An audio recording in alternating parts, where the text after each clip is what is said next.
We've got even more Summer Game Fest stuff to react to on this spooky Friday the 13th. Let's talk.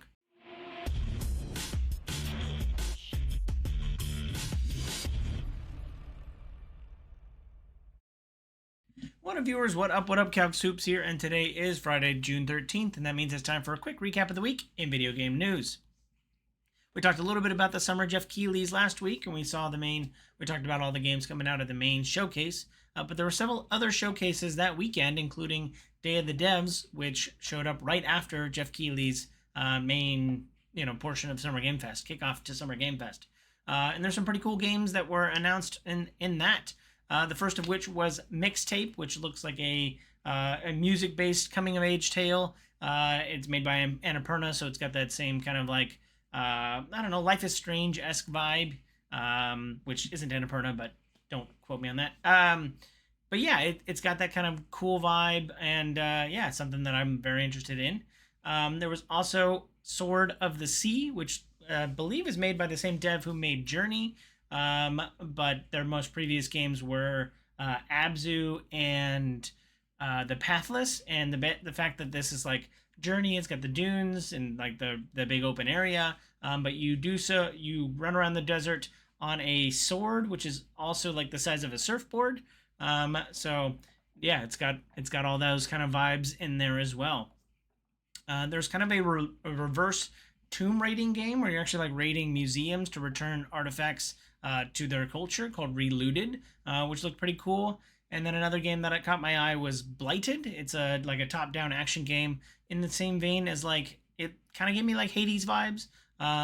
But yeah, those are a couple of the games from Day of the Devs that caught my eye. Let me know down below if there are any others that you think I should be keeping an eye on. Microsoft also had their big showcase that weekend. I think it was on Monday.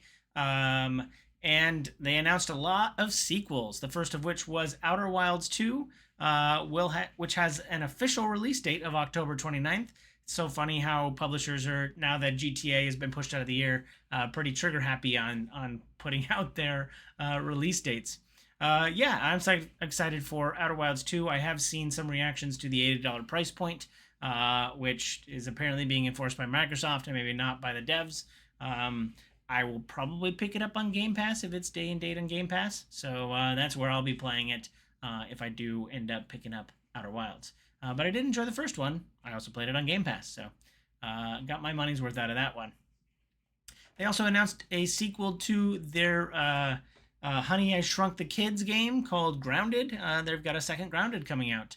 They also have a second High on Life coming out, which is by the same developer of the previous one, which is the very Rick and Morty-esque. I don't know if Justin Roiland's involved with this one. I would hope not, given his background. They also announced a Plague Tale prequel, which I have to go back and finish the sequel now that the prequel's coming out, but love the Plague Tale series. Very much like a kind of Last of Us vibe to that, except for you're avoiding hordes of rats instead of hordes of zombies. Also, one of my most anticipated games is Blood of the Dawnwalker, which was described this week as Witcher meets Blade, which I love both of those things, and I love, playing as a vampire and like trying to figure out how to survive the day so that I can skulk around at night. Yeah, very excited for Blood of the Dawnwalker. And then Xbox announced that they are not making their own handheld console, but they announced a big partnership with Asus on an Asus handheld. I hate saying their acronym, Asus ROG Ally. Hate saying all that junk. But Asus will be the handheld platform which they're making a special Xbox handheld 4 edition of, and hopefully that will be able to integrate with Game Pass. I, for one, as someone with a Steam Deck, would love a place where I could legitimately play, Xbox Game Pass titles. So the fact that Asus is making one with the partnership of Xbox is pretty exciting. But that's it for the Microsoft showcase. Notable absence was Fable. I would love to see more Fable stuff. Also Perfect Dark. There's a couple other big Microsoft titles that they have talked about previously that we weren't talking about this time. So few missing there. But if there's anything else from the showcase I should keep an eye on, let me know. There was also a Wholesome Direct for the most indiest of games, some of which were have Kickstarters and all that kind of stuff, but very wholesome games. One of which has you kind of designing your own camper van to live in. So kind of like a home sim kind of game, but you're living out of a camper van down by the river.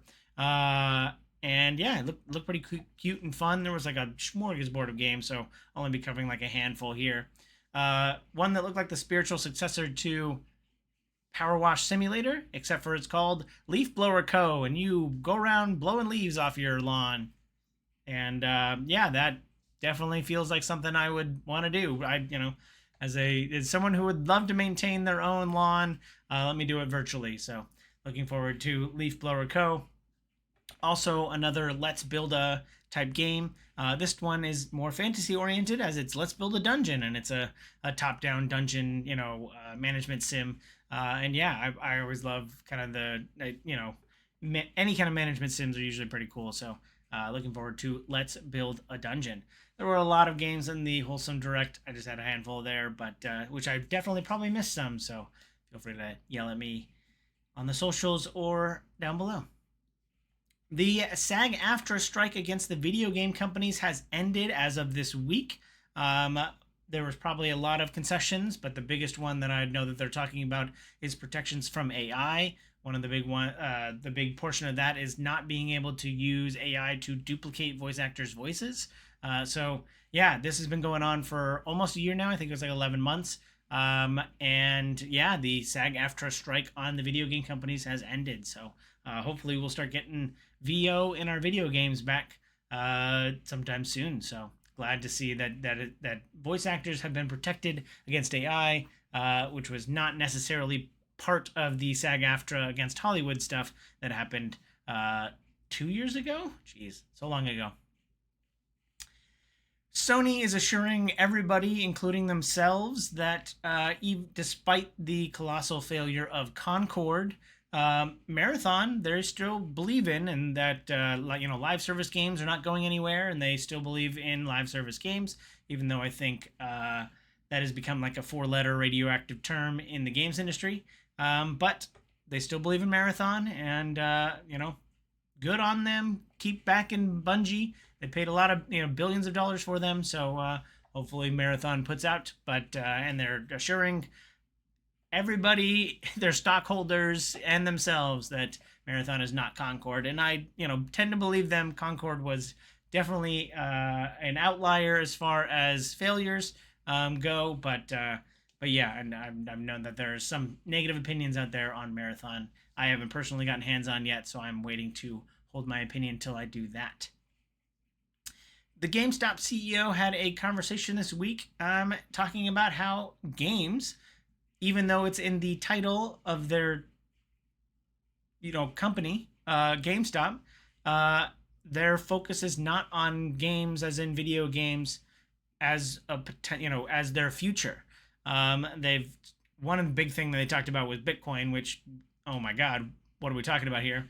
But another big thing that contributed to their success in the first half of this year is the fact that they brought Pokemon cards in. And as anybody who stepped at it, as anyone like me who has stepped into a GameStop in the last several months, there's a lot of pop vinyl, a lot of pop culture stuff, a lot of apparel. There's a lot of things that aren't video games that are in there to be collected at GameStop, and I could definitely see. I think I've seen people getting like Magic cards and Pokemon cards at GameStop, so I guess they're turning more into like a board game that kind of game store, and less like a video game store. And I don't know. I'm also waiting to sell my Switch 1 back so I can get a discount on my Switch 2. But yeah, the fact that games aren't their focus anymore, even though they just did the Switch 2 launch and probably made a lot of money off that, they're more focused on Pokemon now, I guess, which feels like a weird thing to be so focused on. Again, for a video game company. Moving right along, a different retailer to talk about. Amazon is discounting gaming chairs for the dads in your life.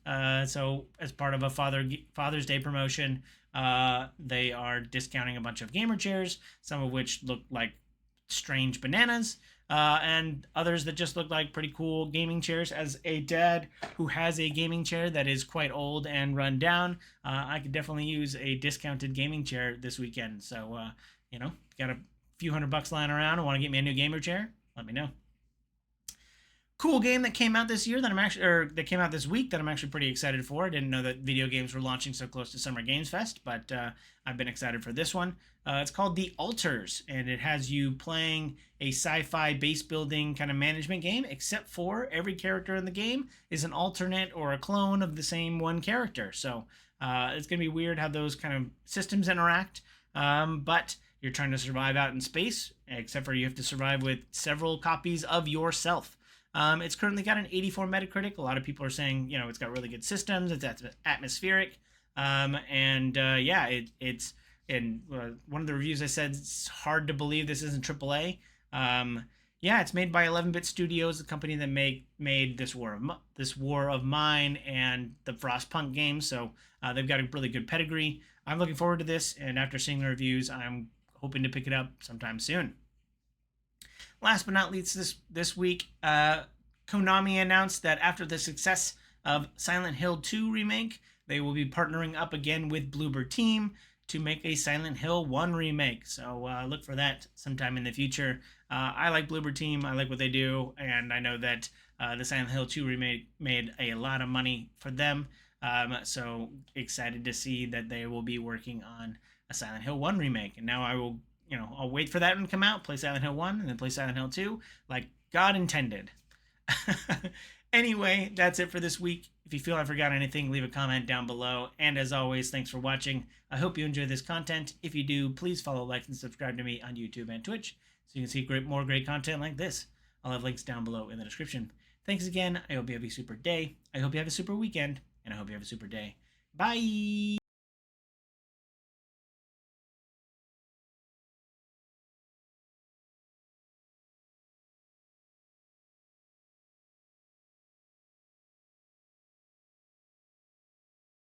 I will not have a news report for next week. I will be in Vegas at MagicCon, so if you are in the Vegas area or are heading out for MagicCon, feel free to hit me up there.